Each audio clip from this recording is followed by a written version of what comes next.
Waalaikumsalam warahmatullahi wabarakatuh. Alhamdulillahirabbil alamin. Wa bihi nasta'inu ala umuri dunya waddin. Assalatu wassalamu ala nabiyyil karim Muhammad sallallahu alaihi wasallam.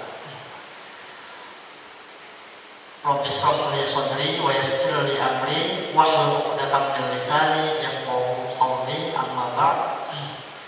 Alhamdulillah, minggu lalu kita libur. Minggu ini kita lanjutkan terkait pembahasan rukun sholat. Ini tinggal 2 pembahasan lagi. Cepet aja, nanti kita nyambung ke sunnah qauliyah dan sunnah fi'liyah. Bismillahirrahmanirrahim. Rukun yang ke-9 yakni mengucapkan salam. Salam yang pertama sebagai tanda keluar dari sholat ketika posisi duduk, hukumnya fardu menurut mazhab Malikiyah dan Syafi'iyah.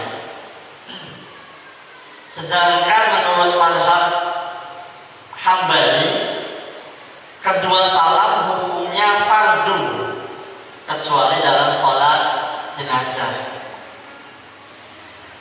Kalau Imam Syafi'i yang kita anut, yang kita ikuti, itu salam pertamanya fardu, sedangkan salam keduanya itu merupakan sunnah.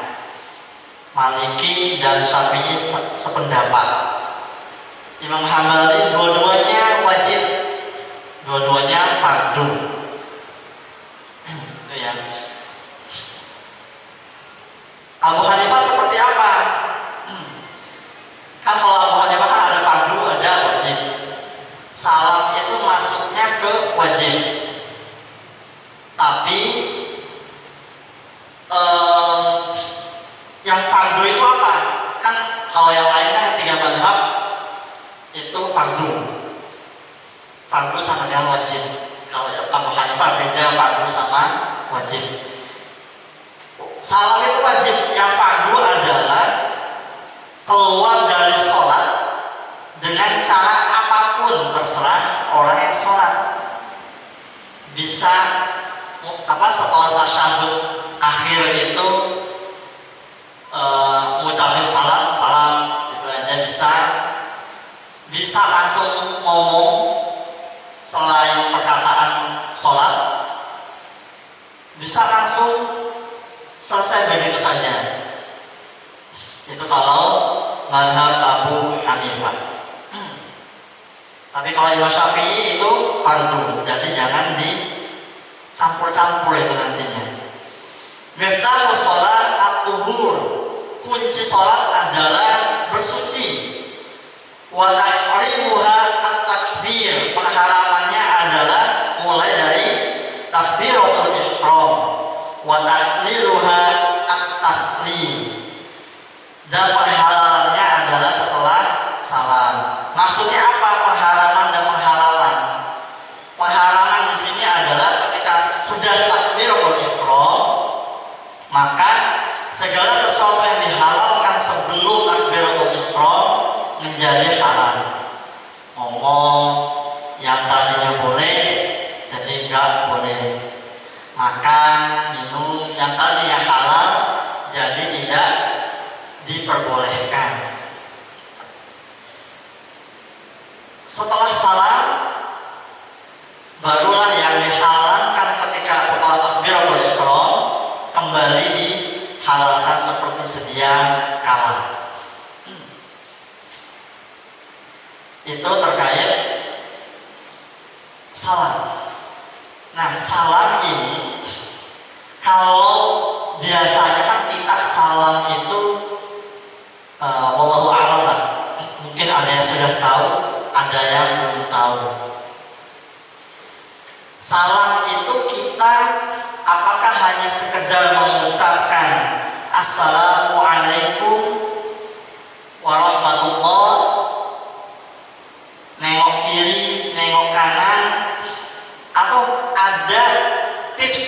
sunnah lainnya.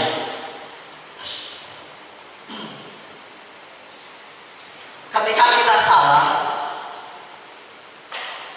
baik itu imam maupun makmum, itu kita disunahkan untuk meniatkan diri kita ketika kita hendak salam, meniatkan diri kita untuk mengucapkan salam kepada malaikat, kemudian kepada manusia, juga kepada jin yang soleh, jin muslim.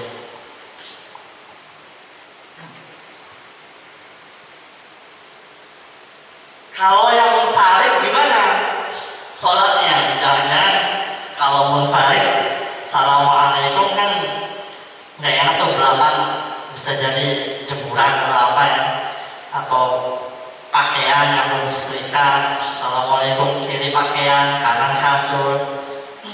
Kalau munfarid bisa diniatkan hanya untuk malaikat, salamnya untuk malaikat saja. Tapi kalau misalnya imam, kalau Imam Syafi'i menambahkan selain malaikat, selain manusia, selain jin soleh, Imam Syafi'i menambahkan bagi imam untuk salamnya itu diniatkan untuk makmum juga. Untuk makmum ketika ke kanan, makmum sebelah kanan, ketika ke kiri diniatkan untuk salam kepada makmum sebelah kiri. Begitupun dengan makmum. Makmum ini disunnahkan ketika imam, ketika kita salam ke kanan, maka kita disunnahkan untuk, misal posisi kita ada di sebelah kanan imam, assalamualaikum warahmatullahi wabarakatuh, kanan dulunya. Nah, itu diniatkannya cukup untuk malaikat, diniatkannya cukup untuk manusia dan jin. Tapi ketika menoleh ke kiri, assalamualaikum warahmatullahi wabarakatuh, yang kedua yang kiri, maka diniatkan untuk membalas salamnya imam. Ketika posisi kita di sebelah kanan imam. Lantas kalau misalnya kita berada di posisi sebelah kiri imam gimana? Maka di salam pertama kita niatkan untuk menjawab salamnya imam. Malaikat, manusia, jin soleh, dan imam. Begitu ya. Lantas gimana nih terkait yang Abu Hanifah? Abu Hanifah kok boleh-boleh aja selesai salam, selesai tasyahud dianggap sudah selesai.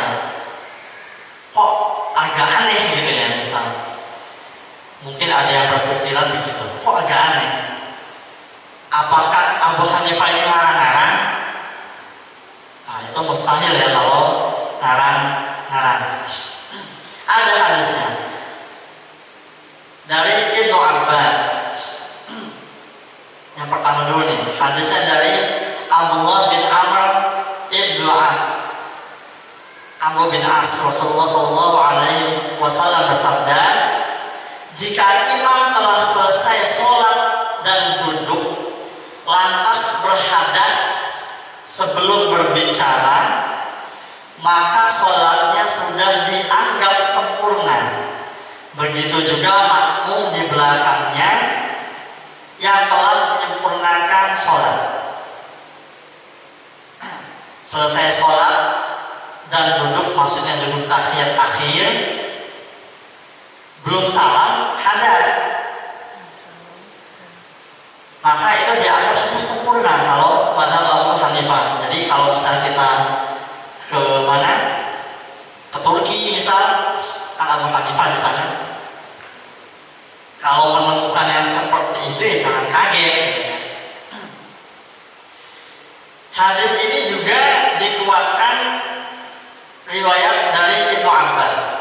Man ahdasa hadasan ba'da ma yafrahu minat tasyahud faqad tamma sholatahu.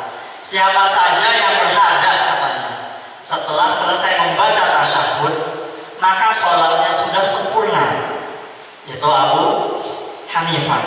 Cuma kalau di Indonesia jangan dipraktekin, bisa berabe gitu ya.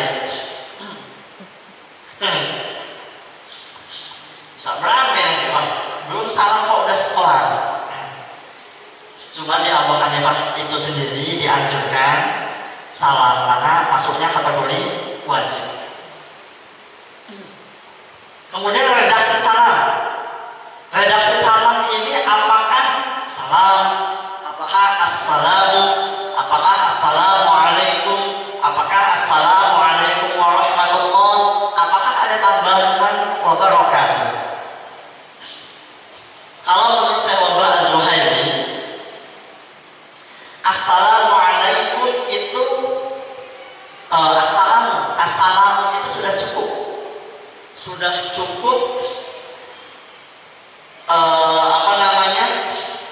mencukupi kewajiban salam dengan hanya mengucapkan assalam. Kalau Abu Hanifah salam itu sudah cukup juga. Sedangkan alaikum, assalamu ditambah alaikum itu hukumnya sunnah. Adapun redaksi lengkapnya kata Syekh Wahbah Az-Zuhaili, assalamualaikum warahmatullahi wabarakatuh sebanyak 2 kali. Imam Syafi'i seperti apa? Imam Syafi'i dan Imam Hambali itu cukup assalamualaikum paling minimal. Imam Syafi'i. Ya, Imam Syafi'i dan Imam Hambali. Redaksinya paling sedikit assalamualaikum. Mengucapkannya itu cukup sekali, itu sudah mencukupi kewajiban. Adapun yang kedua adalah sunnah.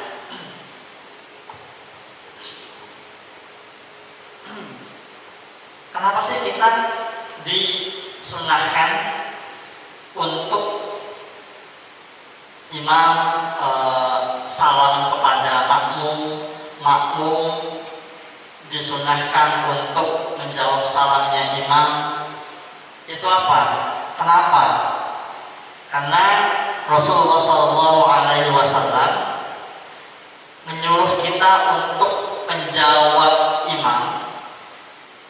Untuk apa? Untuk saling mencinta katanya. Untuk saling mencinta dan saling mengucapkan salam di antara kita. Kalau munfarid, sholat sendirian tadi, ya salamnya ke malaikat, bukan ke istri, bukan ke anak, bukan ke cucian.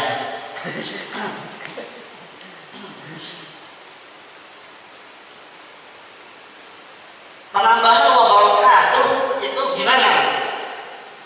Kalau menurut Imam Syafi'i dan Imam Hambali itu tidak termasuk sunnah. Jadi cukup assalamualaikum warahmatullah.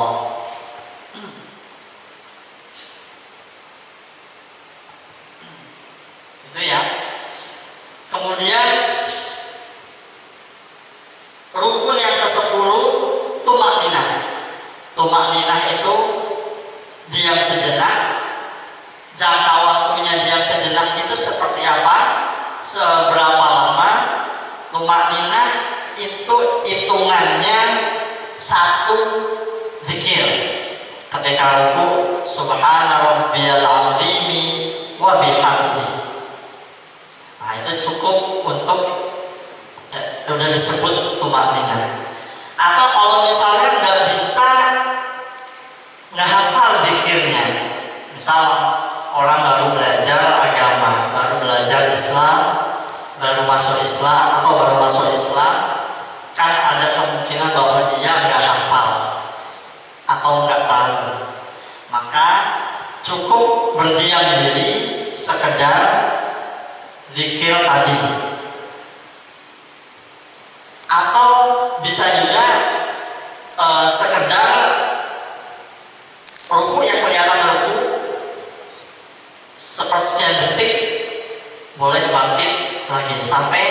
yang membedakan, antara ruku dan i'tidal, antara sujud dengan duduk, itulah yang disebut tumaninah.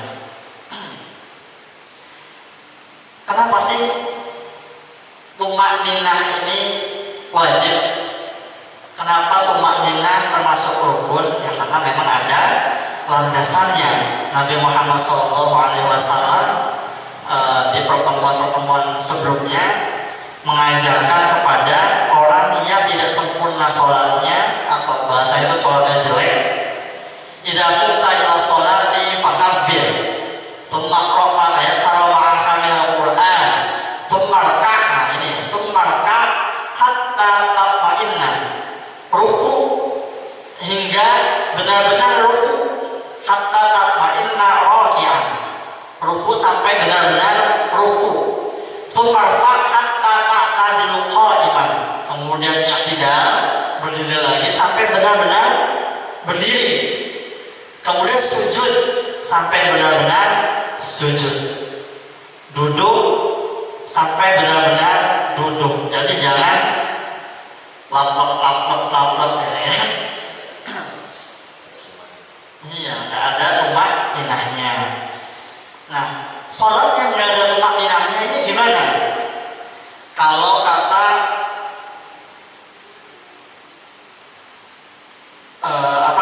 ada riwayat dari hadis Hudzaifah yang meriwayatkan, sholatmu itu tidak dianggap, katanya, ketika melihat yang sholatnya cepat-cepat seperti itu, sholatmu itu tidak dianggap, dan jika engkau mati, maka engkau mati dalam keadaan tidak suci yang Allah perintahkan kepada Muhammad SAW. Wajib tumaninah. Rukun yang terakhir adalah tertib. Nah, kita sama-sama tahu bahwasanya semua rukun-rukun yang ada harus dijalankan secara tertib. Nggak boleh loncat-loncat, nggak boleh ruku dulu, nggak boleh sujud dulu baru kemudian ruku, tapi ruku dulu baru sujud. Mungkin cukup untuk pembahasan rukun. Sekarang kita masuk ke sunnah-sunnah qauliyah dan sunnah-sunnah fi'liyah. Rukun juga ada qauliyah, ada fi'liyah. Begitu juga dengan sunnah. Qauliyah itu apa sih? Yang kita ungkapkan, yang kita ucapkan.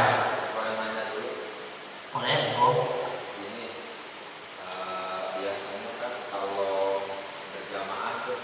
Berjamaah kan katanya masih dapat 1 rakaat kalau dia kebagian ruku, kan namanya rakaat kan ruku ya. Ya. Nah, itu perlu apa? Kita ngejar Al-Fatihah atau langsung ruku? Itu udah 1 rakaat. 1 rakaat. Tapi jangan pas imam udah mulai bangkit, nah itu udah lewat tuh. Contohnya gini, misalnya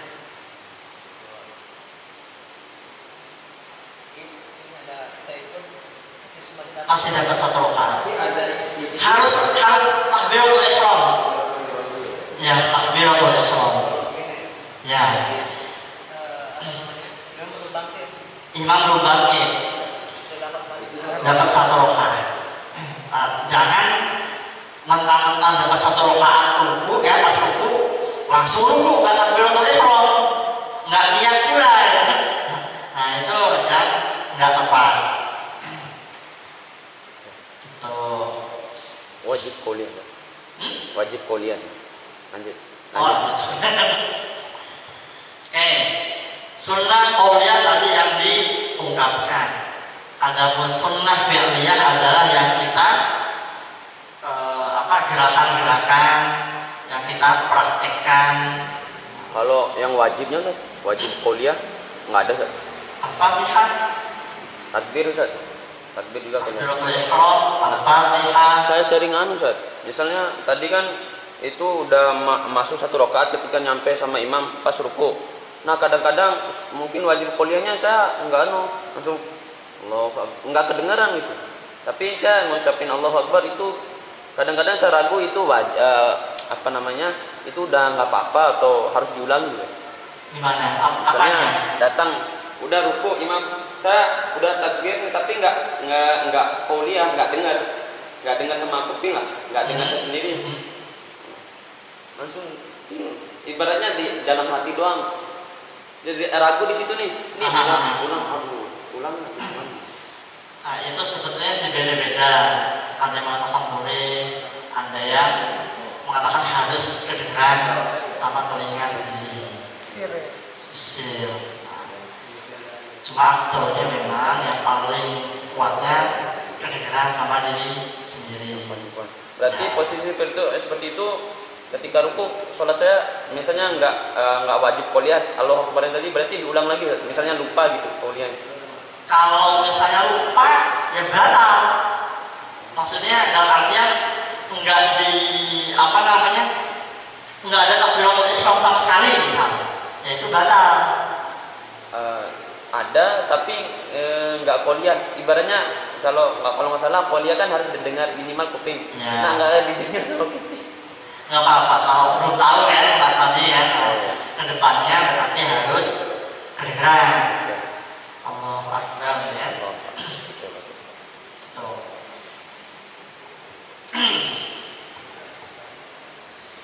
Sunnah-sunnah qauliyah dan sunnah-sunnah fi'liyah. Nah, sunnah ini banyak banget pembahasannya, rukunnya banyak, apalagi ya sunnah. Nah, sunnah ini saya lebih condongnya kalau pembahasan sunnah ini menekankan pembahasan terkait mazhab Imam Syafi'i. Kenapa? Biar nggak bingung. Ya, ntar nyerempet lah pengetahuan terkait 4 mazhab yang lainnya, 3 mazhab yang lainnya. Tapi yang lebih ditekankan adalah mazhab Imam Syafi'i biar nanti nggak terlimbang, nggak bingung. Kalau Imam Syafi'i itu sunnah dalam sholat itu ada 2, ada sunnah hay'ah, ada sunnah ab'ad. Sunnah ab'ad itu apa? Sunnah ab'ad itu sunnah yang apabila terlewatkan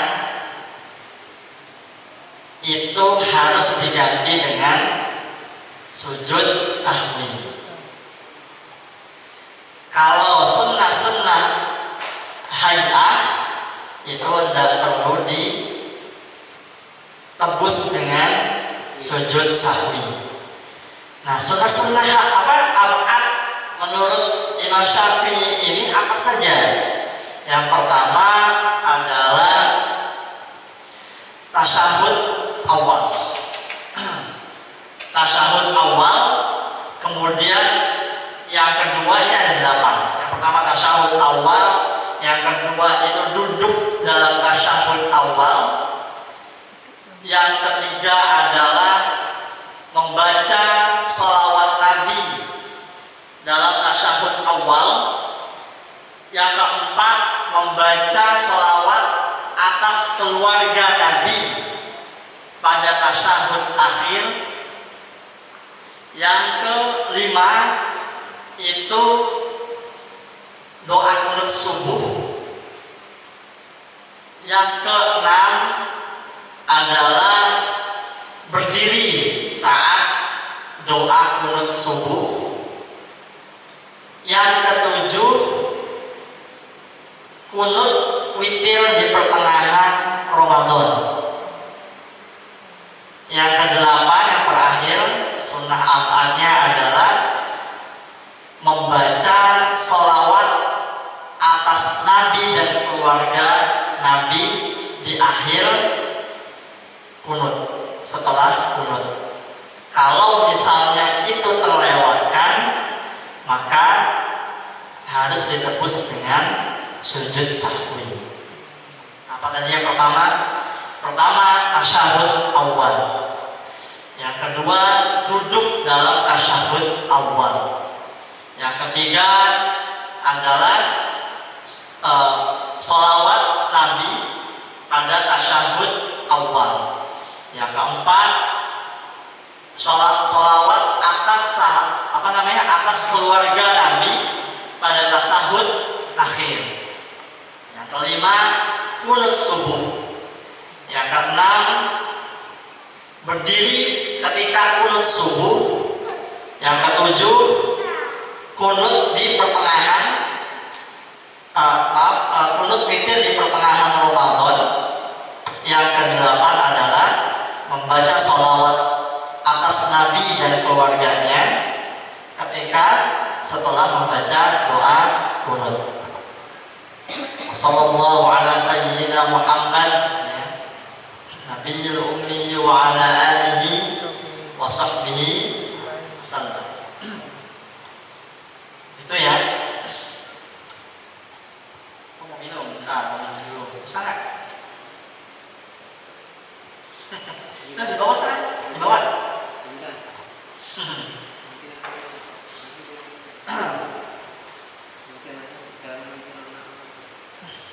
Kenapa?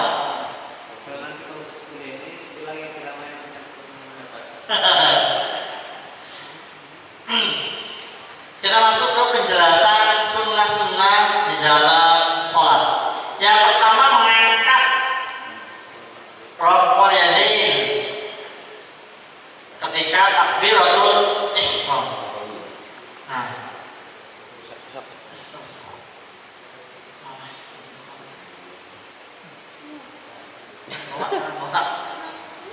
bawanya apa?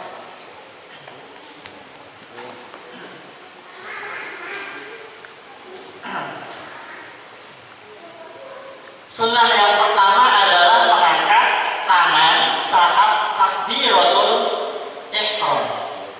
Nah, mengangkat tangan ini ya, boleh.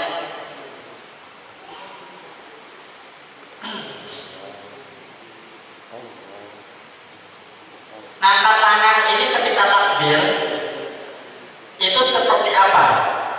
Kalau mazhab Imam Maliki dan Imam Syafi'i itu setinggi bahu. Allah, ya, Imam Syafi'i sama Imam Maliki Allahu Akbar. Imam Maliki Bukan ke mungkin ya, bukan. Nah, nanti kita bahas. Maliki dan Imam Syafi'i.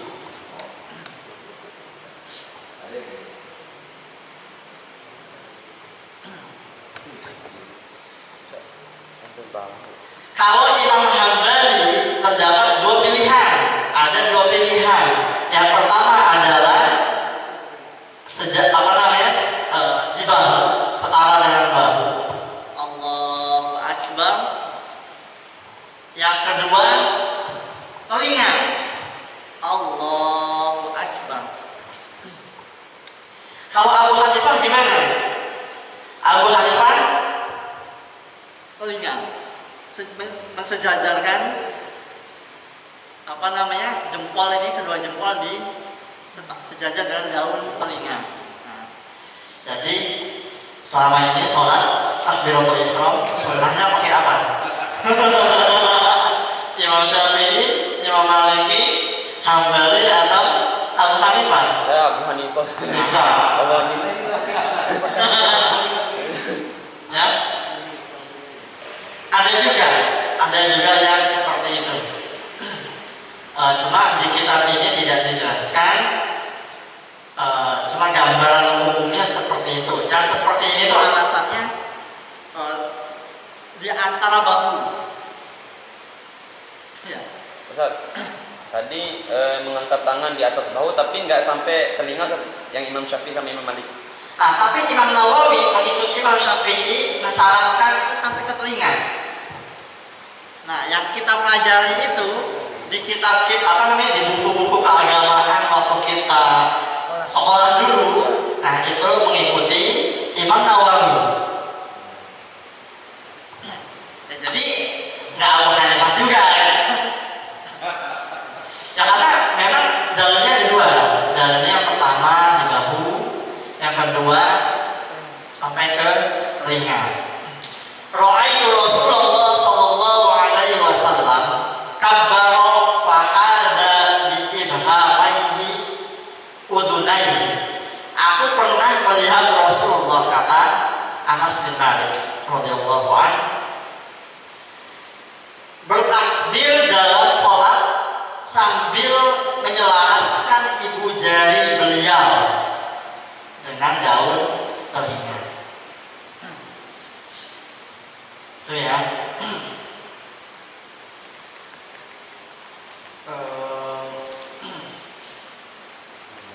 Terus gimana kalau misalnya yang nggak mampu takbir, maksudnya nggak mampu mengangkat tangan ketika takbir, maka angkat semampunya.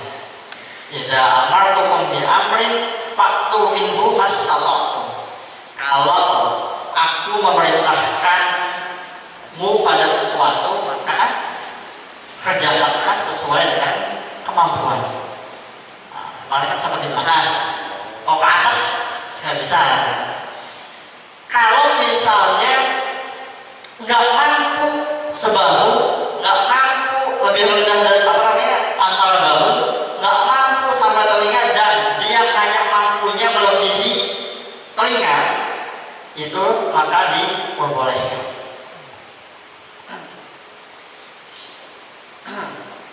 Mampunya ke atas banget ya, boleh, karena memang mampunya segitu. Pernah saya dapat ajar dari mana itu? Seperti kami kelibatan situ ya. Kebetulan apa namanya? Saya sempat di belakang motor kita dan salah. Salah itu besar. Jadi waktu pulang keluarga itu saya taruh di belakang. Ada anak muda, pakainya hitam. Waktu hendak beri tangan itu, apa yang dari mana? Ya kalau misalnya ya kita positive thinking aja kali ya, barangkali dia nggak mampu buat melipat sikupnya. Oh, kalau mereka bisa ya Allah alam gitu ya. Saya juga begini, saya pernah waktu dari sini apa sampai bisa ya.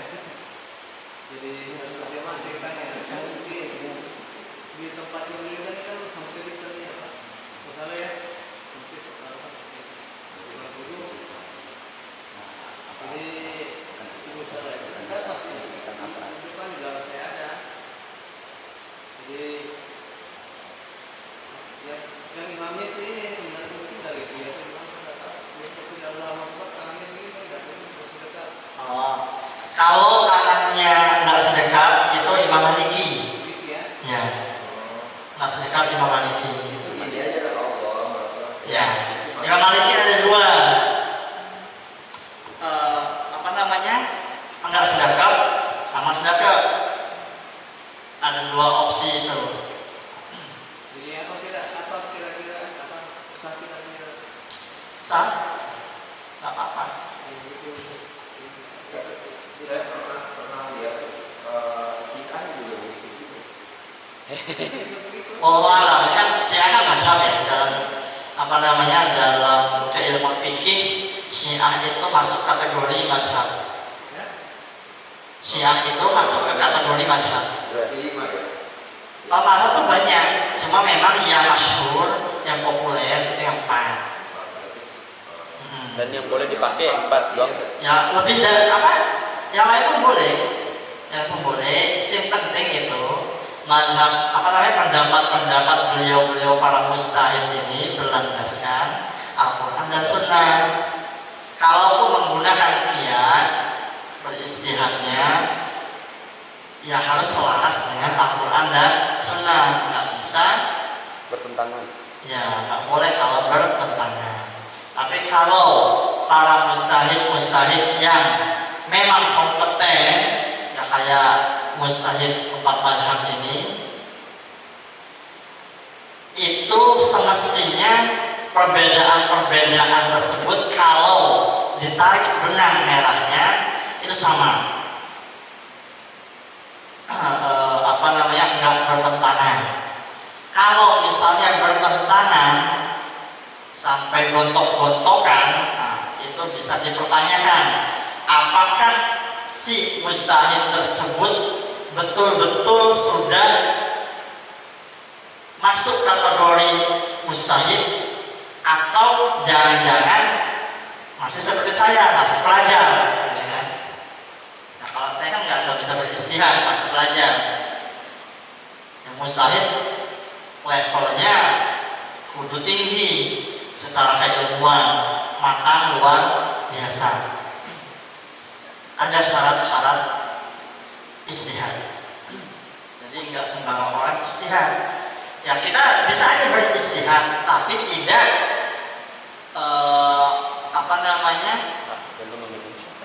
ya sekedar buat diri pribadi, ya kan? Tidak bisa memfatwakan, tidak bisa tidak otoritatif lah. Kalau dalam satu rangkaian sholat itu kita harus pakai satu mazhab atau bisa 4 mazhab. Jadi setiap gerakan ini mazhabnya Maliki, terus ruku pakai itu. Nah, apakah memang bisa semuanya 4 mazhab atau memang harus satu mazhab? Itu terbagi menjadi 3 golongan. Yang pertama, fokus satu mazhab. 2, boleh pilih mazhab, maksudnya yang paling kuat pendapatnya mana, dalilnya paling kuat mana. Misal saya Imam Syafi'i, ternyata ada dalil bisa digerakkan tasyahud misal, ada yang lebih kuat dari Imam Syafi'i, maka boleh ambil itu. Gitu. Yang ketiga itu hanya mengambil yang furu'iyahnya saja, bukan hal-hal yang rukun. Nah, cuma memang sebaiknya biar enggak kekelimbang, bahasa saya kekelimbang orang Serang, biar enggak kekelimbang, biar enggak pusing, karena memang sejatinya yang bisa mencampur-campurkan mazhab itu adalah level-level tertentu yang mengetahui, yang bisa mentarjih ini loh yang lebih rajih, ini loh yang lebih kuat, ini yang lebih lemah, ya. Kalau kita merasa diri kita belum mampu ke arah situ, baiknya satu mazhab. Kalau kunut itu ke Imam Syafi'i. Kunut Imam Syafi'i. kalau yang kunut Maliki. Abu Hanifah. Hasil. Saya pernah dengar bahwa kunut itu dilakukan Rasulullah itu pada saat itu tentang meeting gitu. Sedangkan pada saat biasa ada Biasanya ya itu betul juga.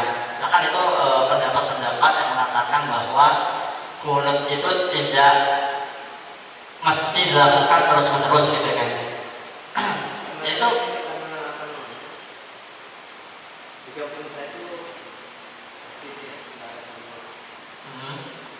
ya nggak masalah.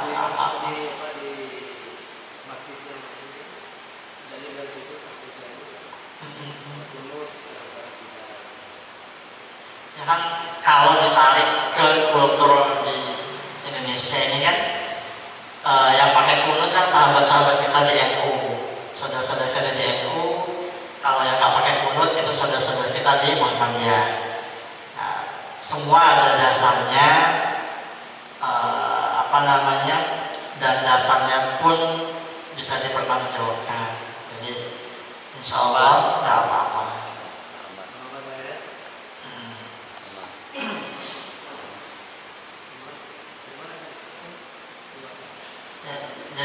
Imam Syafi'i ada dua. Saya baru ingat kalau Imam Syafi'i itu ada dua, ya karena memang di golongannya apa seperti Imam An-Nawawi ini kan di telinga. Jadi ada dua, ada yang di bahu, ada yang di telinga. Yang mana lagi? Hah? Imam Syafi'i. Bahu. Oh, di atas bahu. Di atas bahu. Enggak, ada yang bahu gini, ya, gini. Ada yang telinga juga. Kata Imam Nawawi, ketika takbir, ujung-ujung jari harus lebih tinggi daripada daun telinga. Imam Nawawi. Ujung jari. Makanya bukan jempol yang gini, yang gini nantinya.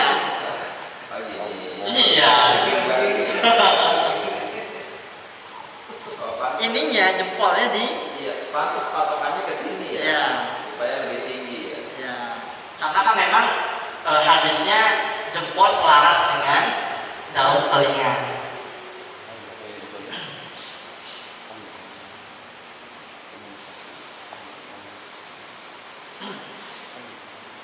Nih hadis dari Al-Barra bin Azib yang berbunyi, jika mendirikan sholat, Rasulullah SAW mengangkat kedua tangan beliau hingga ibu jari beliau setinggi daun telinga.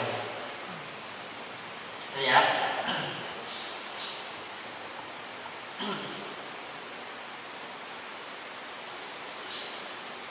Nah kemudian gimana nih posisi jari-jari kita belum masuk ke sedapak, masih takbiratul ihram, belum masuk ke sedapak.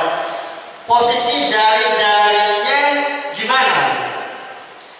Kalau kata Abu Hanifah, Imam Maliki, Imam Syafi'i disunnahkan untuk merenggangkan jari-jari ketika takbir. Merenggangkan, sedang aja, nggak usah gini. Jadi ecek-ecek ya. Sedang, oke.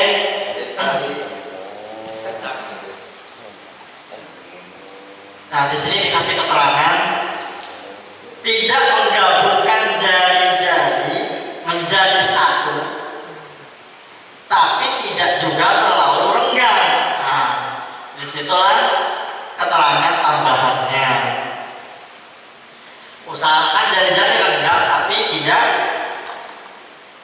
terlalu renggang, biasa-biasa aja, sedang-sedang aja. Karena apa? Karena Rasulullah juga ketika takbir merenggangkan jari-jarinya dengan sedang-sedang aja. Berarti kalau masuk rapat itu makruh, karena makruh berarti ya kalau rapat. Enggak disebutkan makruh juga. Nah, cuma tidak ada tuntunannya.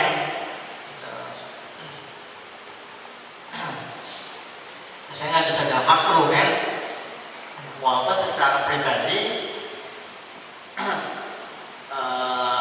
mengkhawatirkan gitu kan. Ya Allah, praktek gini tuh sekali. Saya mau alam kalau misalnya di madhab selain 4 madhab ini, apakah ada pendapat-pendapat lain? Wallahu a'lam.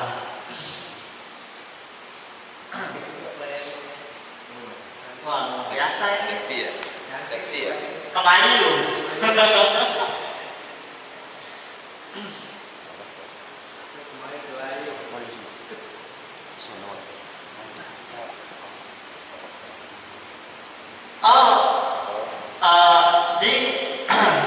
Saya baca yang kelewat.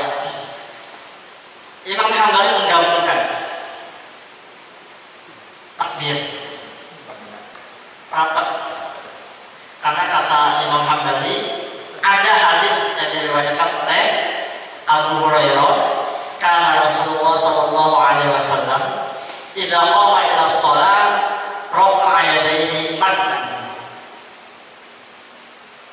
Rasul ketika sholat mengangkat kedua tangan sambil menggabungkan Oh, maaf kelewat ini bacanya.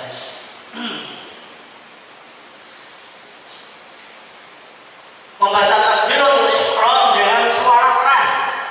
Nah, kalau Imam Maliki, imam makmum munfarid, takbiratul ihramnya dengan suara yang keras.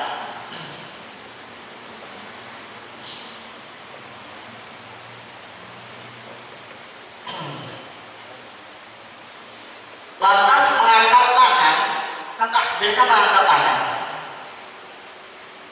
Selain takbiratul ihram, apakah boleh? Jawabannya boleh dan disunnahkan.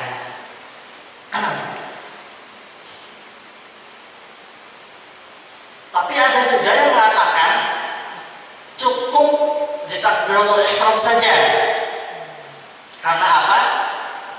Karena Rasul, kata Ibnu Mas'ud, sholaitu ma'a Rasulillah. Ibnu Mas'ud, aku sholat bersama Rasulullah Sallallahu Alaihi Wasallam, wa Abi Bakar dan Abu Bakar dan Umar, dan beliau-beliau tidak mengangkat kedua tangannya illa inda istiftahi as-shalah, kecuali ketika membuka sholat, maksudnya takbiratul ihram. Tapi kalau ulama Syafi'iyah dan Hanabilah disunnahkan untuk mengangkat kedua tangan tidak hanya pada takbiratul ihram saja, tapi ketika ruku, bangkit dari ruku atau i'tidal itu juga disunnahkan untuk mengangkat. Bangkit dari tasyahud awal juga disunnahkan. Bangkit dari tasyahud awal itu kalau Syafi'iyah itu disunnahkan. Angkat tangan. Iya. Oh iya. Iya. Kan setelah tahiyat awal terus bangun. Iya, aman ini. Praktekan ini aman. Ya. Aman. Praktekin. Iya. Praktek aja. Cuma kan kalau takbir gini nggak usah berdiri lah ya.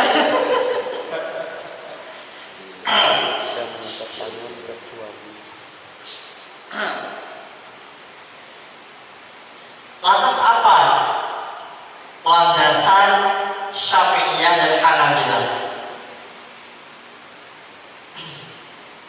Hadis riwayat Ibnu Umar,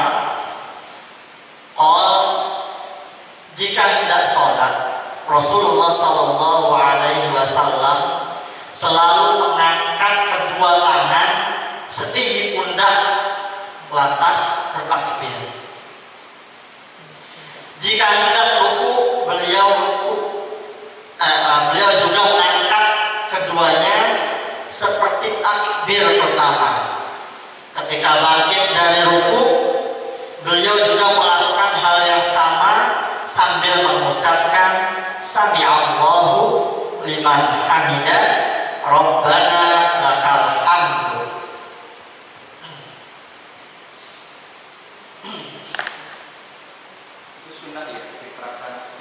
Ya.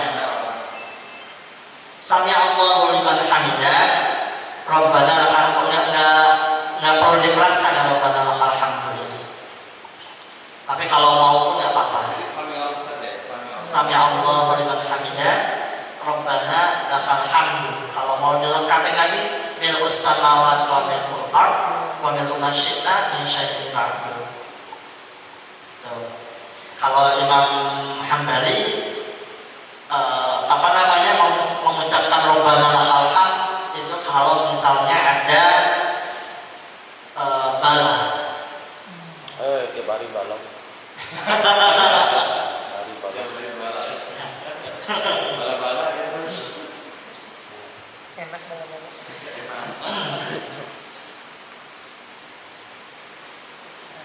Astagfirullahaladzim. Ya Allah. Ya. Nah, kemudian gimana kalau misalnya kan takbiratul ihram itu kan Allahu Akbar, bukan tangannya. Takbiratul ihram itu mengucapkan Allahu Akbar di permulaan sholat, bukan tangannya. Lantas gimana kalau misalnya Allahu Akbar, kita udah takbiratul ihram, udah ngomong ya, udah mengucapkan Allahu Akbar, tapi belum ngangkat tangan. Baru tadi. Macam mana ya? Gimana ya? Maka kalau udah selesai Allahu Akbar, nggak perlu lagi takbiratul, nggak perlu lagi mengangkat kedua tangan. Karena yang rukun itu takbirnya. Kalau misalnya udah selesai takbirnya, kita melakukan angkat tangan, itu sudah menyalahi tertib. Karena rukunnya takbiratul ihram, kemudian membaca surat Al-Fatihah. Kalau misalnya selesai membaca takbir, belum keburu ngangkat, lanjutlah ke Al-Fatihah.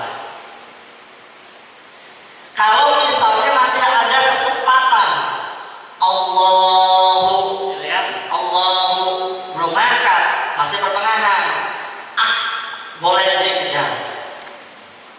Tapi kalau misalnya betul-betul udah akbar, Allahu Akbar, udah selesai takbirnya, takbiratul ihramnya, maka jangan ditambahin, jangan dikejar mengangkat kedua tangannya.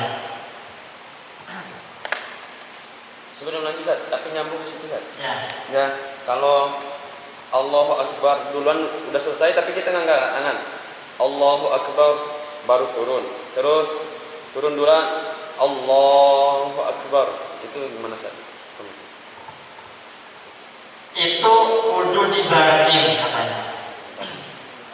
Takbiratul ihram itu kudu bareng.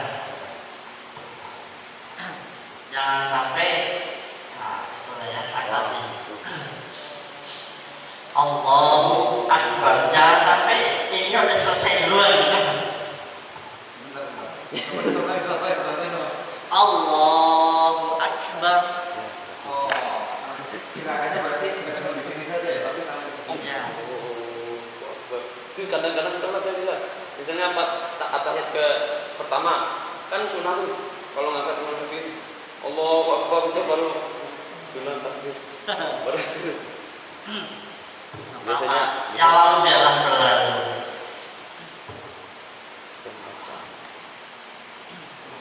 rukunnya itu suara itu ya, bukan gerakan itu ya.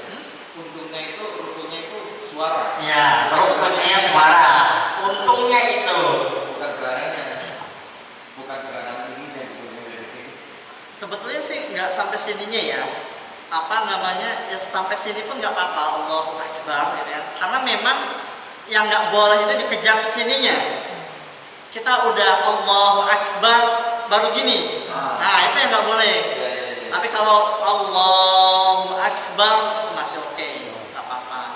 Karena di sini nih sunnah pertama, kemudian kan nanti lanjut ke sunnah sedekap. Gitu. Ini kan perpindahan. oke. Cuma memang umumnya Allahu Akbar kelarnya ketika udah sedekap. Ya.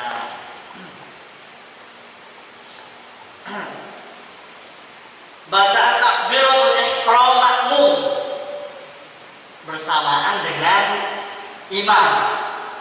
Itu gimana? Boleh-boleh saja. Yang penting enggak sampai mendahului.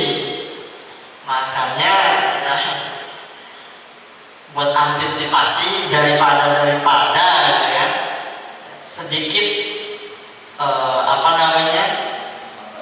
ya agak lambat sedikit. Cuma kalau Abu Hanifah mengatakan idza kabbara, maksudnya imam kalau bertakbir fakabbir, maka bertakbirlah. Tapi Imam Abu Hanifah memahami hadis Rasulullah tersebut, idza kabbara, kalau imam takbir maka takbirlah kalian. Memahaminya dengan berbarengan. Tapi berbarengan bisa saja sedikit agak lambat. Ya. Kemudian sunnah yang ketiga, meletakkan tangan kanan di atas tangan kiri. Itu sunnah. Kalau kiri pun boleh ya? Hah? Kalau kiri pun boleh ya? Sunnah apa sunnah? Sunnah. Sedekap kan bagian dari sunnahnya kan tangan di atas tangan kiri. Betul. Kalau begini gitu. Tangan kiri di atas tangan kanan. Sedekapnya itu. Jadi Ibnu Mas'ud radhiyallahu anhu lagi sholat, takbiratul ihram, Allahu Akbar, tangan kirinya di atas tangan kanan. Kemudian Nabi lewat, Rasulullah SAW lewat, langsung bukan ditegur lagi, langsung dipegang tangannya, dirubah posisinya. Jadi tangan kanan di atas tangan kiri. Rasulullah memegang tangan kiri dengan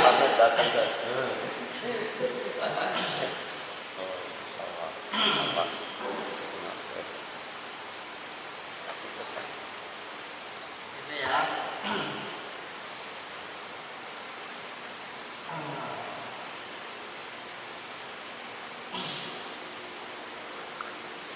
Yaitu beliau Rasulullah SAW mengganti posisi tangan Ibnu Mas'ud yang tadinya tangan kanan yang di bawah menjadi di atas. Jumhur ulama, mayoritas ulama selain Malikiyah berkata, setelah takbir sholat disunnahkan untuk meletakkan tangan kanan di atas punggung pergelangan tangan kiri. Riwayatnya dari Anwa'il bin Hujrin qala annahu ra'a an-nabiyya sallallahu alaihi wasallam rafa'a yadayhi hina dakhala fi sholati kabbara thumma lahaqa bi thawbihi thumma wada'a yadahu al-yumna 'ala al-yusra. Setelah takbir Rasulullah sallallahu alaihi wasallam takbiratul ihramnya memulai sholat, beliau meletakkan tangan kanan di atas pergelangan tangan kirinya. Ya. Nah, tinggal posisinya di mana? Kan udah gini. Ah, ya.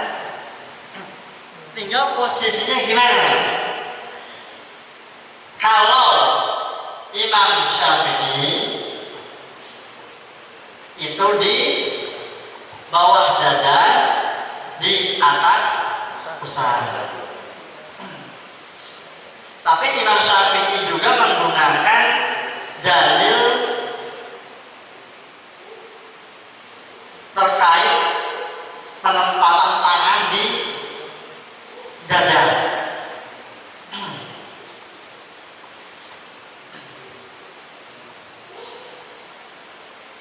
Imam Maliki gimana? Imam Maliki tanpa sedekap ya.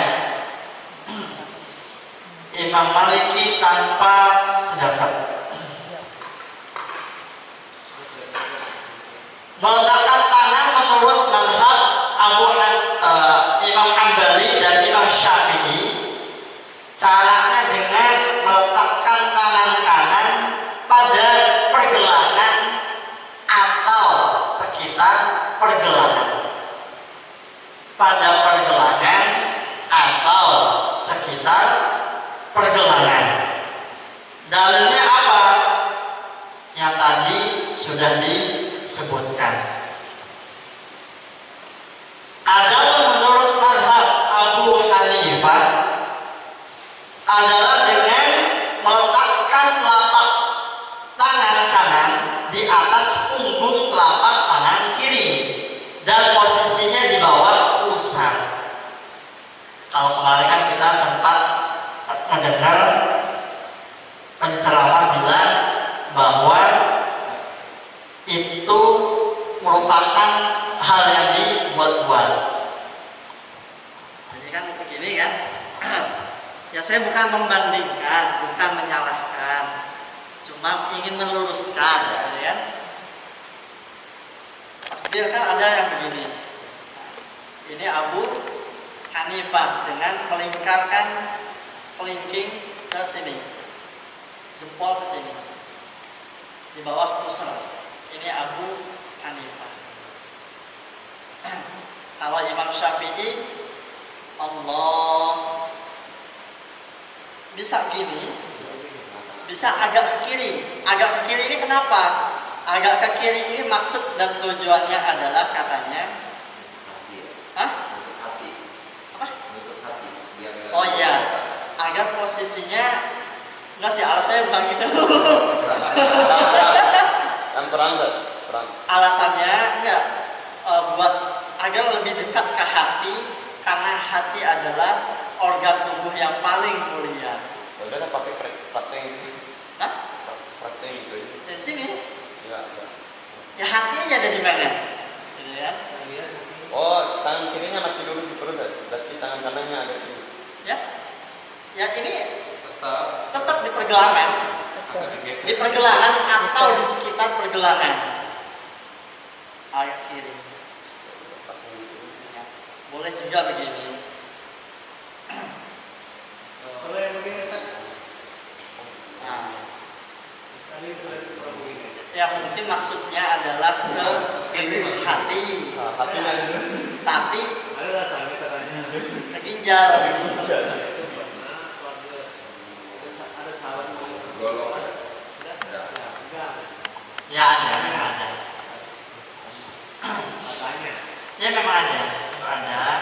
Cuma kalau mazhab Imam Syafi'i begitu ya, antara dada dan pusar atau antara dada dan pusar di sebelah agak ke kiri, bukan sebelah kiri, agak ke kiri. Beda ya sebelah kiri dengan agak ke kiri.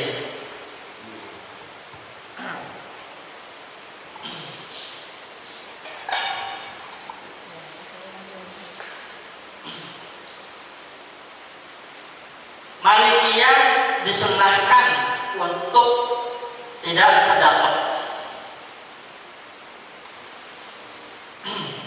tapi boleh hukumnya meletakkan kedua tangan di atas dada dalam sholat sunnah, karena bolehnya bersandar meski tanpa keadaan mendesakkan. Kalau Imam Maliki boleh bersandar sholat itu walaupun tanpa keadaan terdesak, tanpa udzur. Kalau misalnya dilakukan pada sholat fardu gimana? Sedangkan menurut Imam Maliki makruh katanya.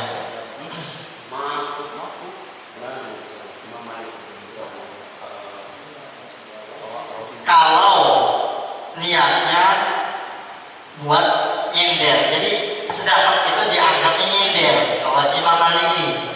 Kalau niatnya nyender kayak gini nyender, maka itu makruh. Tapi kalau niatnya mengikuti sunnah, itu tidak apa-apa. Itu enggak apa-apa. Dibolehkan.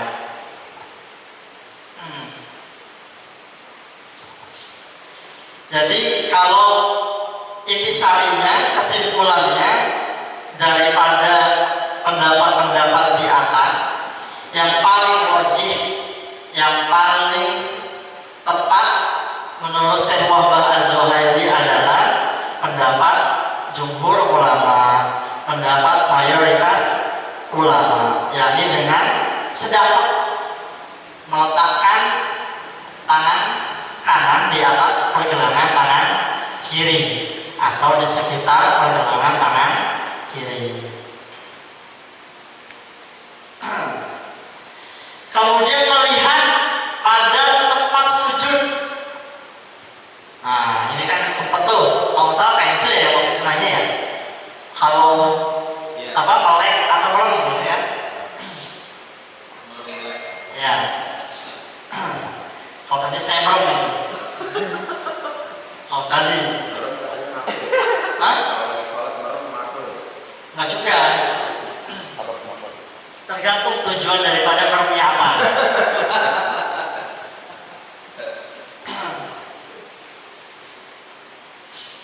Ulama Syafi'iyah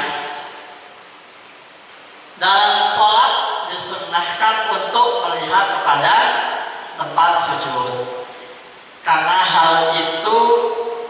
melihat ke tempat sujud itu memungkinkan kita untuk menambah kekhusyuan. Karena Rasulullah Shallallahu Alaihi Wasallam idza istaftaha as-salata lam yandur ila mawdi'i sujudihi. Jika memulai sholat, Rasulullah Shallallahu Alaihi Wasallam selalu memandang ke arah tempat sujud. Hal itu selalu dilakukan kecuali ketika dalam tasyahud. Ya, ketika duduk tasyahud awal maupun tasyahud akhir. Karena apa? Karena ketika duduk tasyahud, Rasulullah Shallallahu Alaihi Wasallam senantiasa melihat kepada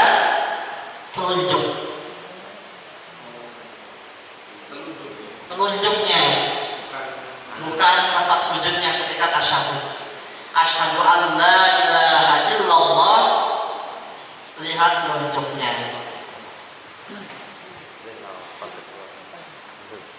Terkait merem atau melek, kalau misalnya dengan melek itu mengganggu kekhusyuan, maka sebaiknya merem. Kalau misalnya merem bikin takhayal, bikin ngayal kemana-mana, maka melek. Boleh kalau misalnya dengan merem itu bisa menambah kekhusyuan, tapi afdolnya memang melek. Tapi kalau melek itu kira-kira ada gangguan di depannya, maka disunahkan malah merem. Ya. Oh ya, ngomong merem melek. Misalnya sholat terus kan aku lewat terus nggak perasaan gimana itu? Perasaan kok nggak apa-apa. Kecuali kalau Push ya. Bismillahirrahmanirrahim.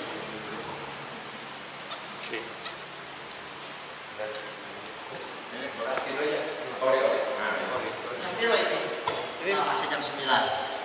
Aman. tapi yang jam 11 start. Wah, ya pokoknya kalau sampai salam jos subuh.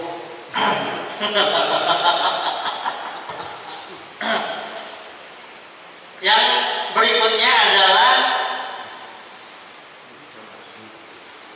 al-iftitah, doa iftitah.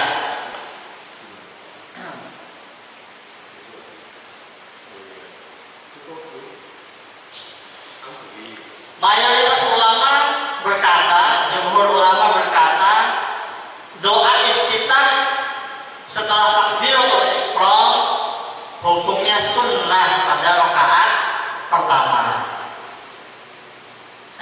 Dan menurut Syekh Muhammad Az-Zuhaili, pendapat inilah yang paling rajih, bahwa doa iftitah merupakan sunnah pada rakaat pertama.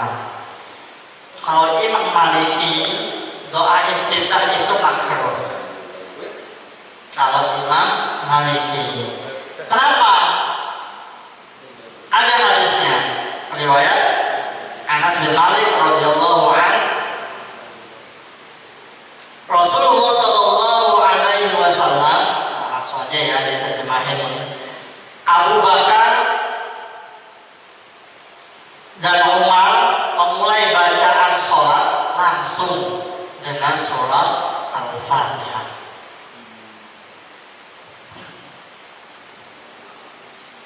Ya.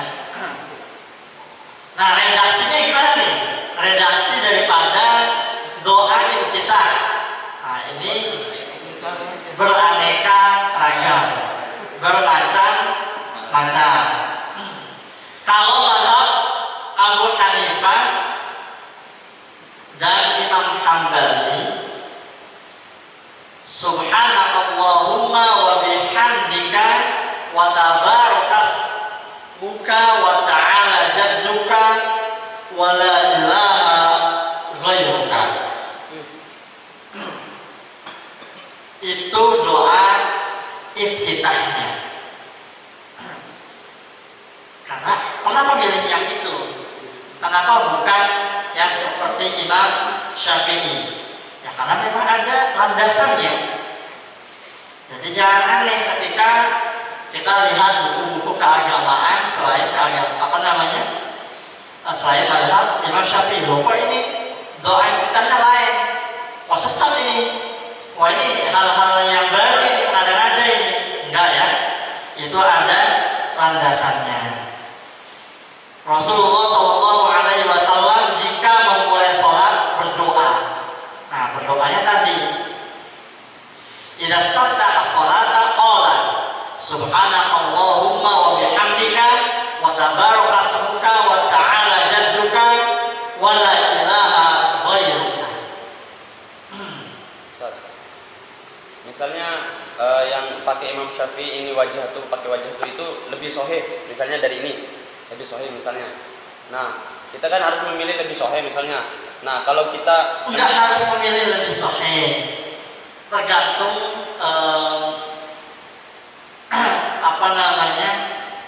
yang tadi itu ya, tiga itu kan boleh ngikutin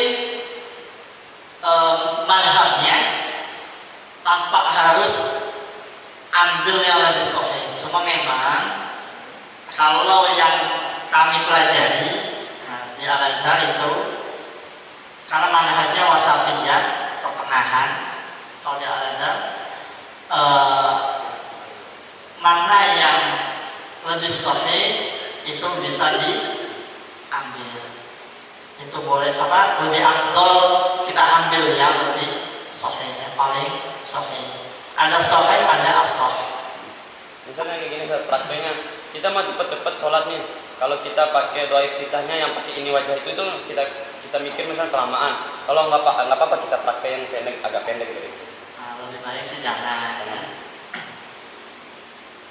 Cuma nggak apa-apa juga kalau misalnya keadaannya benar-benar mendesak gitu ya. Iya, yang mendesak. Nggak apa-apa. Jadi langsung Al-Fatihah saja ya. Ya. Sunnahnya kita nggak dapat, tapi rukunnya masih dapat. Ya, tapi kalau saya pribadi boleh. Kalau saya pribadi.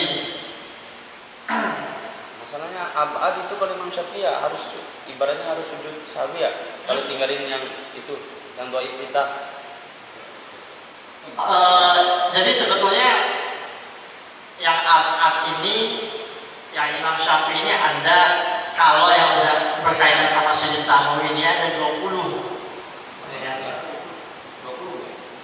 Di sini di awal 8. Nah, tapi nanti dijelas lagi ada 20. Nah, nantilah kita obrolin. Ya ini kan sama-sama apa namanya ada dalam sesekali saya lihat rawahu Abu Dawud wa Daraqutni.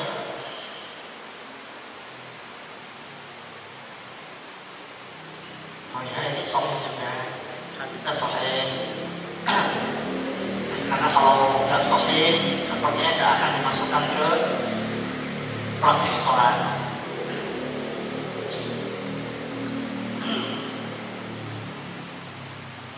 Akan tetapi redaksi yang dipilih oleh mazhab Syafi'iyah itu ya, wajah wajhiyal ladzi fataras samawati wal ard hanifan. Nah, ini lain lagi. Hanifan wa ma ana minal musyrikin. Inna salati wa nusuki wa mahyaya wa mamati lillahi rabbil alamin la syarika lahu wa bidzalika umirtu. Wa ana awalul muslimin. Dua. Wa ana awalul muslimin wa ana minal muslimin. Yang kedua itu.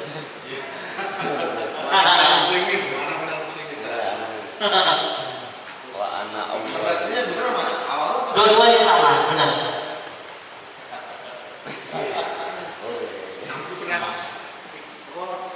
wa ana awwalul muslimin. Wa ana awwalul itu muslimin. kronologinya katanya doa perintah yang ini wajah itu dari sahabat Nabi sih. Waktu dia anak beraneka bervariasi ya. Terus ada yang berdoa dengan ini wajah akhirnya Nabi itu kamu belajar dari mana? Terus saya Rasul ya menyebutkan itu.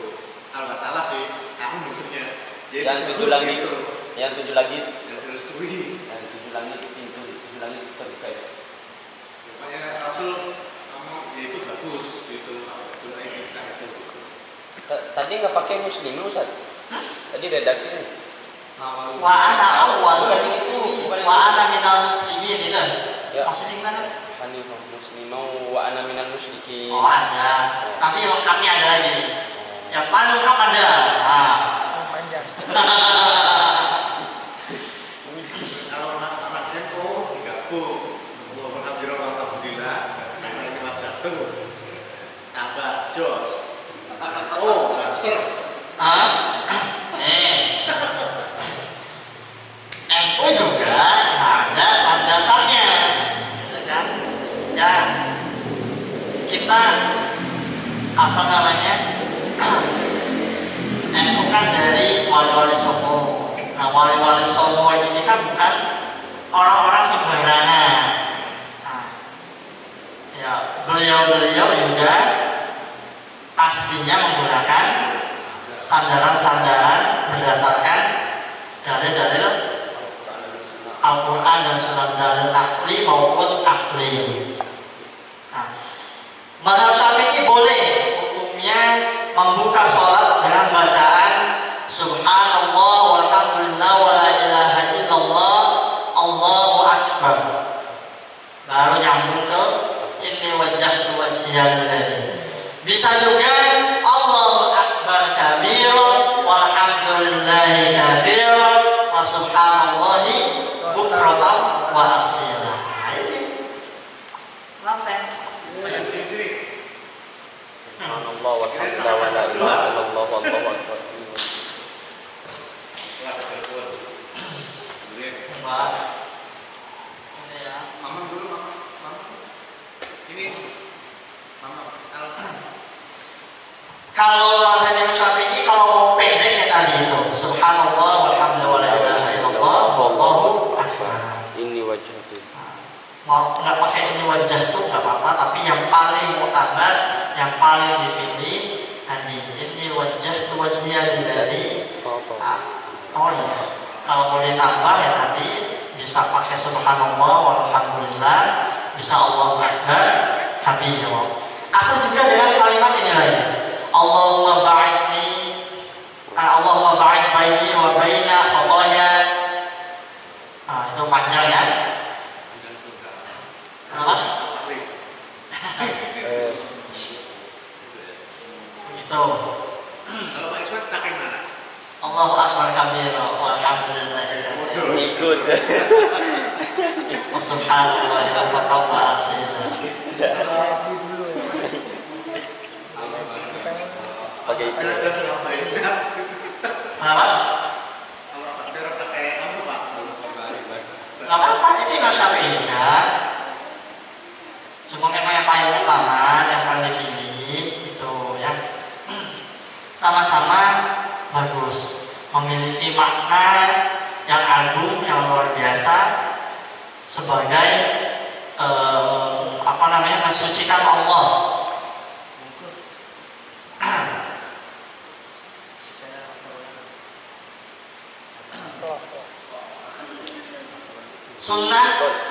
Sunnah membaca doa iftitah ini berlaku untuk sholat fardu, begitu juga dengan sholat sunnah. Sunnah selanjutnya adalah ta'awudz, membaca ta'awudz, a'udzu billahi minasyaitonir rajim, isti'adzah sebelum membaca surah. Apakah ta'awudz ini boleh diulang di rakaat kedua atau enam?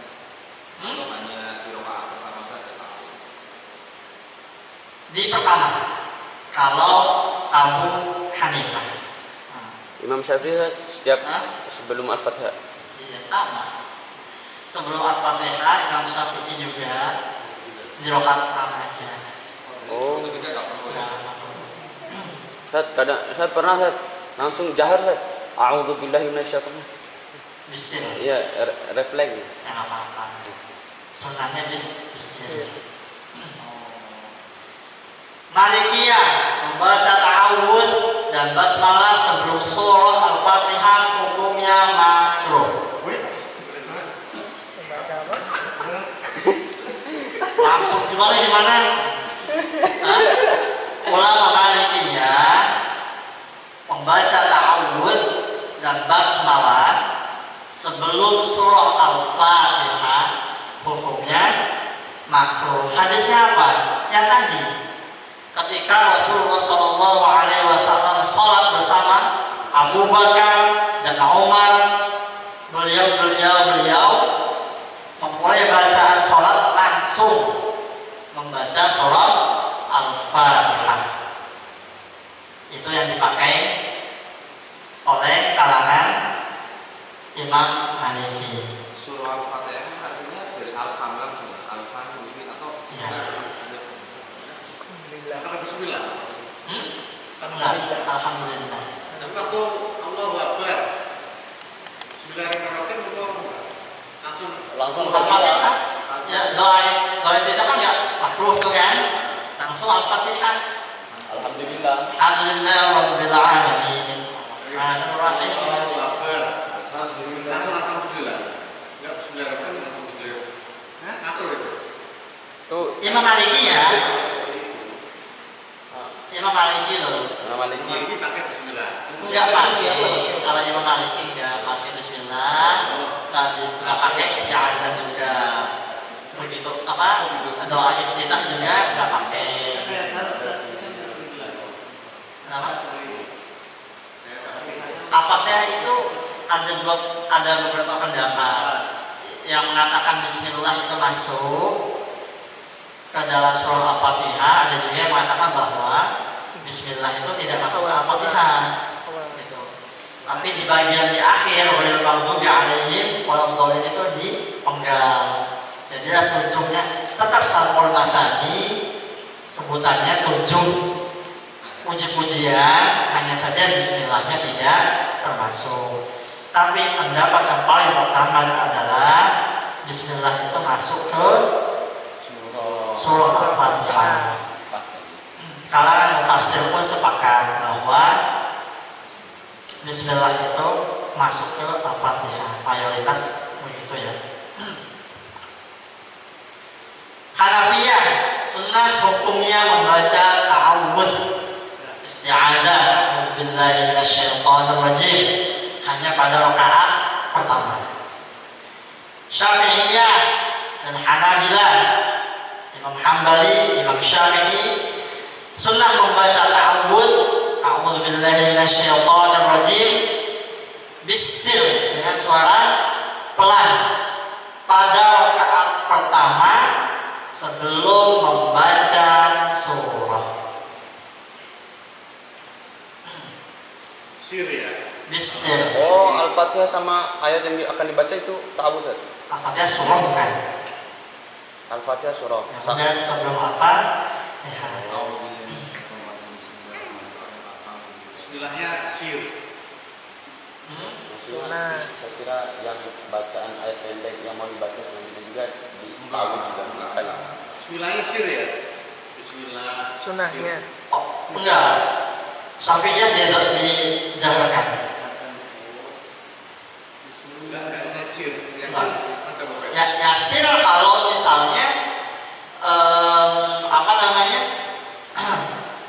dalam setelah matahari terbit, nah, sampai matahari terbenam yasir semuanya. Tapi kalau malam matahari terbenam, oh ya mama teleponnya. Libur asar gitu ya. Ya, Sir ya. sir. Ya, semua bacaannya sir. Makanya kenapa yang sebaiknya kalau misalnya siang hari itu kayak menjelang asar, nggak usah sholawatan, pakai tawatuan, karena memang salah satu hikmah kenapa bisir membaca apa namanya ketika sholat ya, duhur, asar, ya itu agar tidak mengganggu orang yang sedang istirahat. Yang maghrib kan ada yang Bismillahnya Bismillahirrahmanirrahim itu yang Abu Hanifah bisir Kalau sapi ini jahat. jahar ya. Sebelum surat gimana? Kalau sebelum surat gimana? Jahat. Oh, berarti 2 kali basmalah ya. berarti kita tapi ya Bismillahnya Iya. Karena memang mayoritas Syafi'i. berarti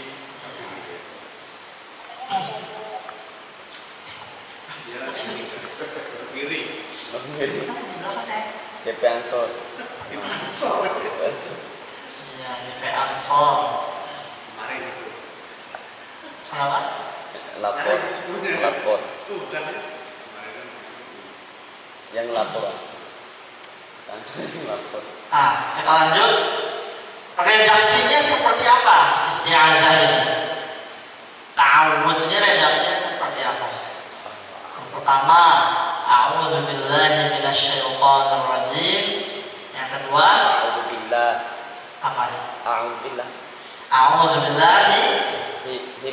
A'udzubillahi. Biasanya pesat amin bisa dipakai. A'udzubillahi samii'il 'aliim minasyaitonirrajim. Iya.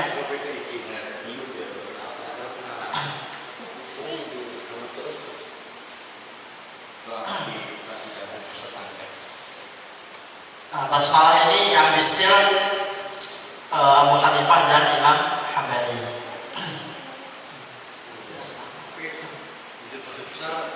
Kenapa? Lihat itu kalau budget besar itu banyak kan ini sebenarnya bisir.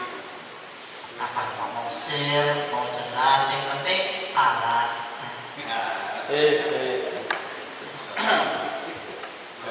Bang. Cuma kalau ingin mengikuti madhab, sunnah menurut madhabnya masing-masing, maka menurut Syafi'i dijaharkan. Kenapa sih kita disunnahkan ta'awud, membaca isti'adzah ketika apa namanya sholat sebelum membaca surah? Fa idza qara'tal qur'ana fasta'id billahi minasyaitonir rajim. Nah, itu surat An-Nahl ayat 98. Maka apabila engkau wahai Muhammad hendak membaca Al-Qur'an, mohonlah perlindungan kepada Allah dari setan yang terkutuk. Dan ini diyakini di sholat pun berlaku demikian. Karena dalam sholat ada membaca ayat Quran. Nah, kemudian sunnah berikutnya mengucapkan amin setelah Al-Fatihah. Imam makmum munfarid itu disunnahkan membaca amin setelah Al-Fatihah. Amin artinya apa sih? Kabulkan ya Allah. Nah, kabulkanlah ya Allah, kabulkanlah. Saya punya teman orang Kristen, amin juga dia. Amin. Amin. Tapi lafaz di WA amin gitu. Amin. Lafaz yang betul gimana, Ustaz? Amin, amin. Amin gimana? Apa namanya? Atur panjang itu gimana? Amin. Berapa Ya, rokat? A-nya panjang, ya-nya panjang. Berapa rokat? Berarti Enam? Dua-dua. dua kalau gitu. Kalau amin, artinya amin, Aman. Ya bisa kabulkan juga, bisa juga keamanan. Gitu ya. Amin. Menurut Hanafiyah dan Malikiyah suaranya pelan mengucapnya, bisir. Amin. Gitu ya. Amin. Itu menurut Hanafi dan Maliki. Oh, Namun menurut Imam Syafi'i dan Hambali dibaca sesuai sholatnya. Kalau sholatnya zuhur, asar, maka pelan bisir. Kalau sholatnya subuh, maghrib, isya, maka dijaharkan, dikeraskan. tapi kalau makanya itu Ustaz, ada yang walam dolim selipin doa itu gimana? Boleh, Oh boleh. itu ya. Rabbil alamin. Tapi pilih. iya ada. Kalau dikiri walidaya amin. iya. Kedengaran Aku juga gitu. Karena bukan Ustaz sih. Dianjurkan juga bacaan aminnya makmum itu bersamaan dengan bacaan aminnya imam. Wallahul amin. Dari Abu Hurairah radhiyallahu an, ini nih nikmatnya sholat berjamaah.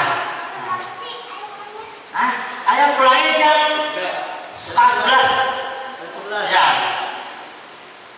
Akan di sana dulu ya. Ini nikmatnya sholat berjamaah, maka dimanapun kita berada, sebisa mungkin kita sholat berjamaah. Idza amanal imamu fa'aminu fa'innahu man wafaqa ta'minuhu ta'minul malaikat ghufira lahu ma taqaddama min dzambi. Jika imam membaca amin, maka ikutilah, jangan diam aja. Karena siapa yang bacaan aminnya itu berbarengan dengan aminnya malaikat, maka dosa-dosanya yang telah lampau akan diampuni. Maha pengampunnya Allah hanya dengan membaca amin saja. Nah, kita mengaminkan daripada Al-Fatihah itu sendiri.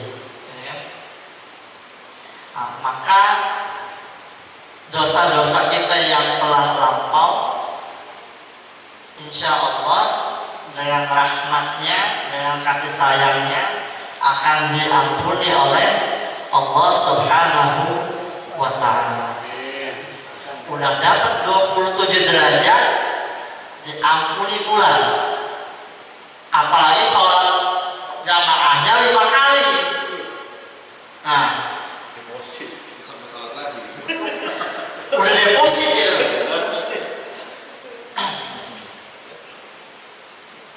Sholat subuh ketemu sholat zuhur, insya Allah sudah diampuni dosanya antara subuh dan sampai ketemu zuhur, apabila aminnya kita itu berbarengan dengan aminnya malaikat. Zuhur amin, ketemu asar amin juga. Kesalahan kita insya Allah diampuni 5 kali. Mau saya yang dapat ya? Masa hanya kecolongan terus nggak kedua sama malaikat, nggak kedua sama malaikat? Ini pas waktu sholat jamaah. Ya. Kalau sholat sendiri, Wallahu a'lam bishawab. tidak ada. Itu ya, nah, itu bisa jadi postingan di grup jamaah.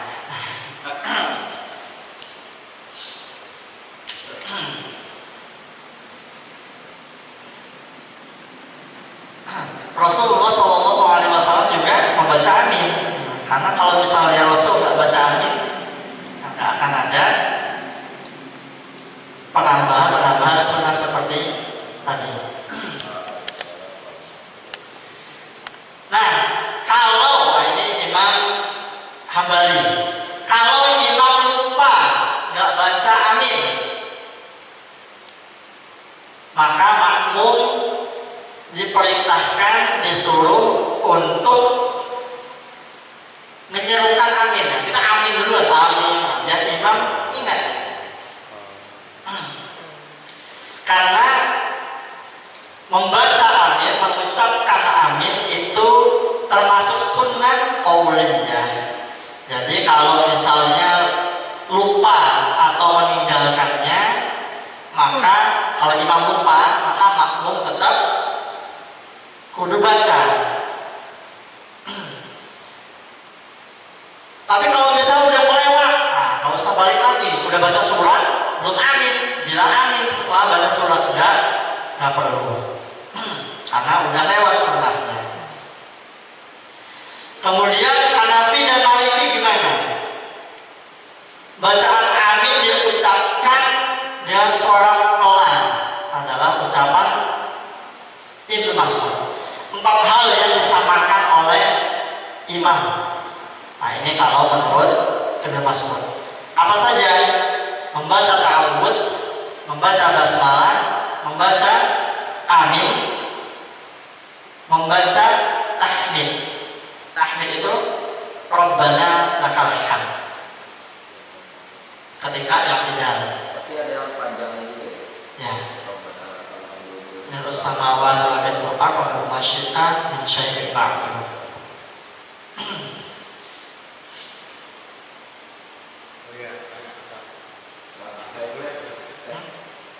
Saya nanya nih kalau imam kan katanya itu dijeda ya antara amin dengan ke surat ya. Itu nunggu al-fatihah makmum. Gitu ya, betul ya. Jadi Supaya al-fatihah makmum selesai dulu, ya. Selesai baru. Maksud dan tujuannya itu. Tapi itu nggak hanya diam sebetulnya. Diamnya itu diisi bisa 2, zikir atau baca surat juga, tapi bisir. Gitu. Afdolnya adalah ketika diam itu baca surat. Jadi nggak ada kekosongan di antara Al-Fatihah dengan membaca surat. Gitu. Ya maksud dan tujuannya itu. Dan diamnya pun dalam kadar Al-Fatihah, bukan diam lama. Ada yang makmum ya. Makmum itu dia berasumsi bahwa saya itu mengikuti imam. Saya nggak usah baca doa deh. Atau mungkin lagi badannya pegel atau ngantuk, ya udah saya nggak ikut doa. Saya ikut aja gerakan imam. Itu gimana? Abdul ya itu. Itu kalau yang sama sekali nggak bisa baca bacaan itu boleh kayak gitu. Tapi kalau misalnya bisa dan mampu, ya kudu. Ya. Karena kan rukun. Al-Fatihah rukun. Tapi kalau kayak Subhana rabbiyal a'la wa bihamdihi itu sunnah. Subhana rabbiyal azim wa bihamdihi itu sunnah. Tapi kadang kita baca kitab belum selesai, imamnya juga. Nggak apa-apa. Nggak apa-apa. Bisa Pak. Ya kan imam ada untuk diikuti.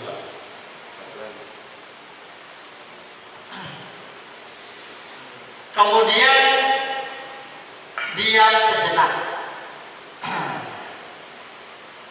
Kalau Imam Syafi'i disunnahkan untuk diam sejenak dalam 6 tempat. Nah, tumakninah ya maksudnya. Tumakninah lama diamnya kira-kira bacaan subhanallah.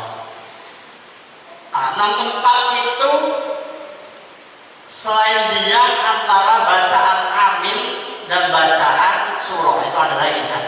Kalau sama bacaan amin dan bacaan surah itu kalau tambah itu jadi 5.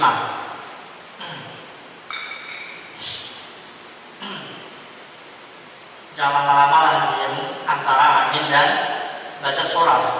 Ntar malah bertanya-tanya, oh ini kenapa nih imam? Lagi ngapain ini? Atau jangan-jangan lagi berdiri? Baca surat apa? Bingung mau baca surat apa? Ya, surah apa aja? Oh iya, ini lagi pilih.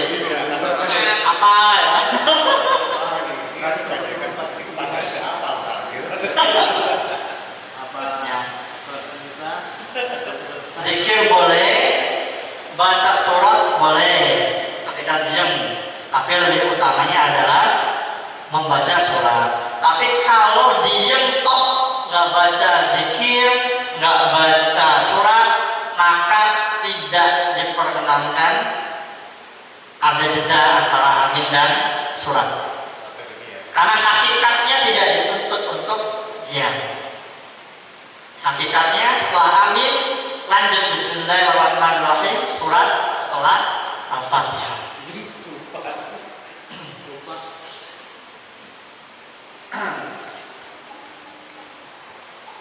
Nah, ada tumakninah lain selain bukan tumakninah lah, diam ya, diam sejenak, diam sejenak. Karena kalau tumakninah tadi ya, seperti yang diajarkan Rasul dari ruku, i'tidal, sujud. Tapi ini diam sejenak. Yang pertama adalah antara bacaan tawajjuh dan ta'awudz. Tawajjuh itu apa? Inni wajjahtu wajhiya lillazi, ya itu ya apa namanya, doa iftitah dengan ta'awudz. Itu Tidak yuk. oh, Ada dari dia ya. Mau diantar ya?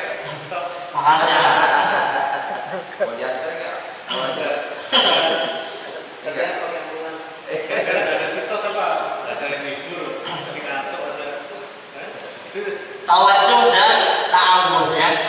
Jadi antara doa iftitah dan a'udzubillahi minasyaitonirrajim itu ada diam sejenak. Antara yang kedua baik takbiratul ihram, antara takbiratul ihram dan tawajjuh Allahu Akbar ada berhenti sejenak baru tawajjuh, menghadapkan diri tawajjuh. Inni wajjahtu wajhiya lillazi fataras samawati wal ardh. Doa iftitah. Kemudian yang ketiga baina ta'awudz wal basmalah, antara isti'adzah a'udzu billahi minasyaitonir rajim dengan basmalah. Kemudian baina suratul Fatihah, baina suratul Fatihah dan amin. Antara surah Al-Fatihah dan amin itu ada berhenti sejenak. Dan antara surat dan takbir untuk ruku. Itu ya.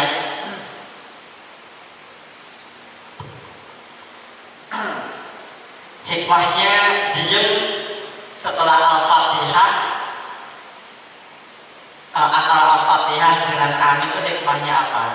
Hikmahnya adalah untuk biar makmum itu mampu membedakan, bisa membedakan bahwa amin itu bukan masuk surah Al-Fatihah.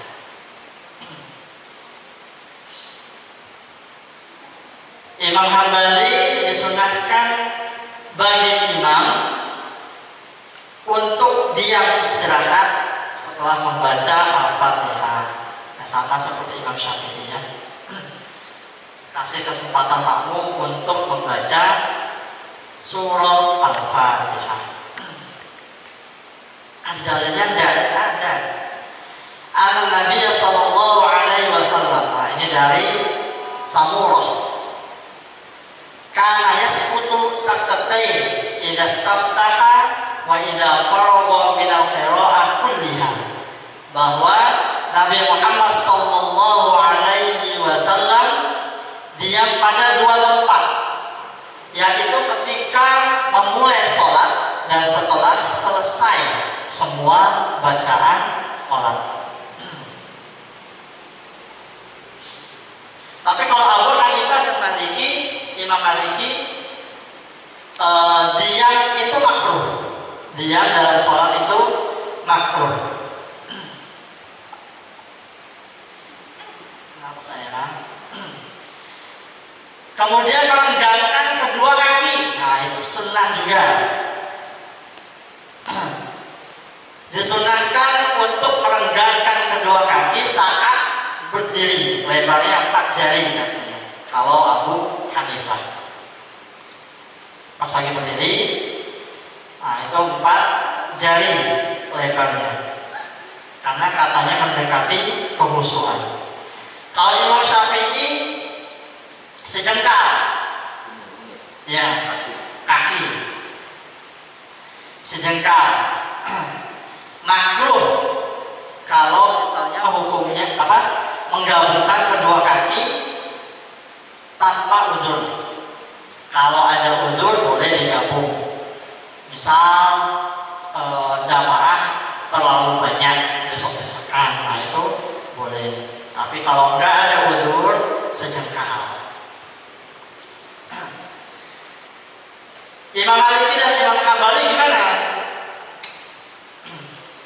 Sama, merendahkan kaki sedang-sedang saja, nggak terlalu lebar, nggak terlalu rapat. Nah, kalau saya ingat kemarin Ustaz Tio itu ya, katanya kalau misalnya kelebaran kawannya disentil sama setan. Astagfirullah, ada aja kepikiran. Itu perlu diluruskan itu.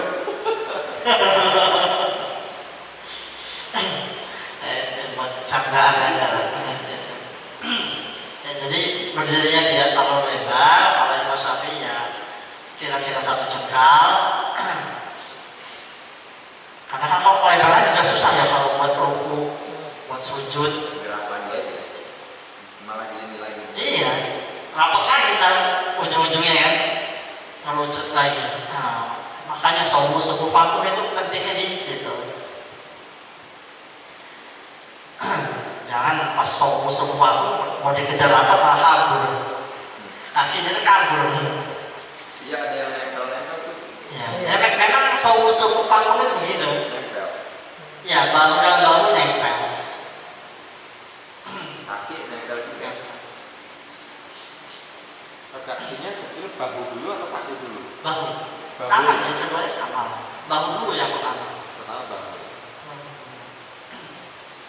Cuma itu dalam satu riwayat itu langsung dua. Kalau nempel itu tahiyat akhirnya itu yang agak susah. Susah ya. Apa saya?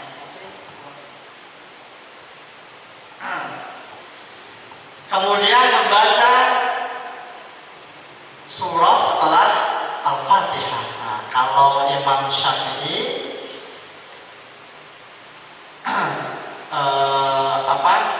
mayoritas ulama ya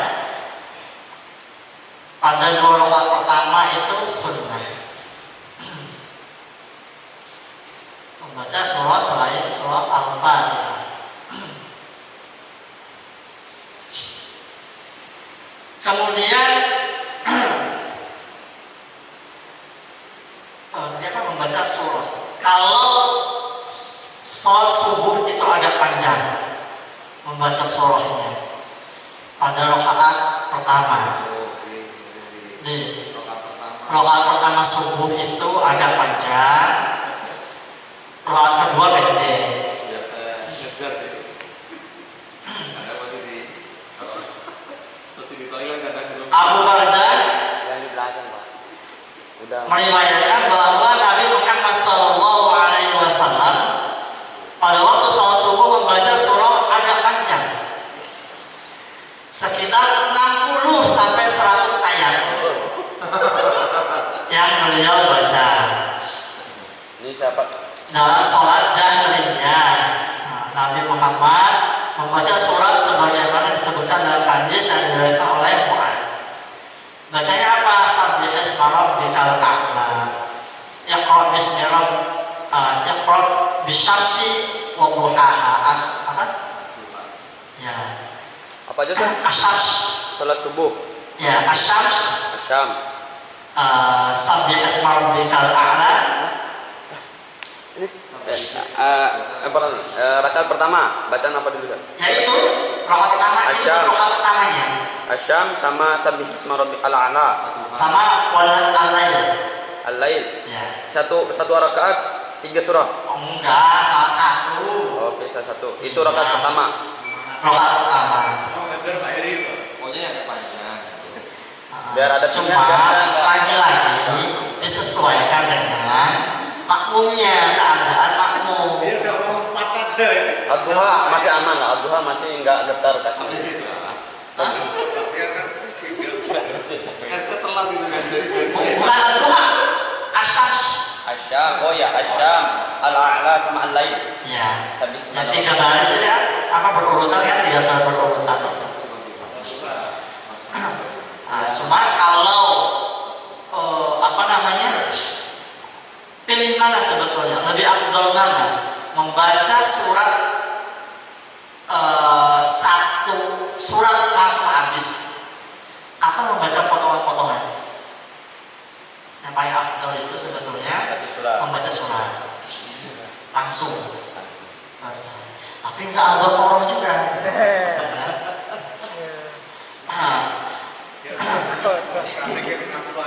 Kalau di apa namanya sholat sunnah itu boleh, sholat sunnah munfarid. Tapi kalau jamaah enggak, kecuali makmumnya itu sebelum mulai ngobrol, sebelum mulai cincai dulu sama makmum.